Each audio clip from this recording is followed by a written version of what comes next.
சிந்து பைரவி சீரியல்ல அடுத்த வாரத்துக்கான எபிசோட்ல காயத்ரியோட கல்யாணம் ரொம்பவே பரபரப்பாக போயிட்டுருக்கு.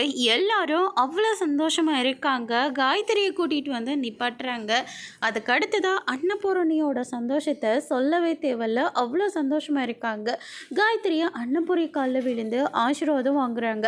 திடீர்னு மண்டபத்தில் வந்து பார்த்திங்கன்னா சில ரவுடிங்கெல்லாம் புந்துடுறாங்க.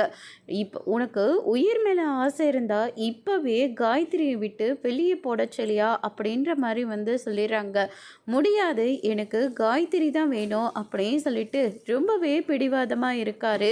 அதுக்கு அடுத்துதான் நீ இன்னையோட செத்தடா அப்படின்னு சொல்லிட்டு ரவுடித்தனத்தை ஆரம்பிக்கிறாங்க. ஒருத்தருக்கு ஒருத்தர் பயங்கரமாக அடிச்சுக்கிறாங்க. இதெல்லாம் பார்த்துட்டு இருக்கிற சிந்து ஒரு பக்கமும் பைரவி ஒரு பக்கமும் ரொம்பவே அதிர்ச்சியில் இருக்காங்க.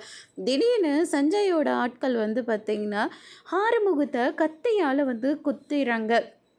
ஆறுமுகம் கத்தியால் அடிபட்ட உடனே பைரவி வந்து பயங்கரமாக ஷாக் ஆகுறாங்க. சிந்துவும் கூட தான். அதுக்கு அடுத்ததாக வந்து பார்த்திங்கன்னா ஆறுமுகம் அப்படின்னு சொல்லிட்டு பைரவி வந்து ஓடி போய் ஆறுமுகத்தை தொடுறாங்க. அதோடு இன்னைக்கான பிரம முடிச்சிருக்காங்க. இனி சிந்து பைரவி சீரியலில் அடுத்தடுத்து என்னெல்லாம் நடக்க போகுதுன்றதை வெயிட் பண்ணி பார்க்கலாம். தேங்க்யூ.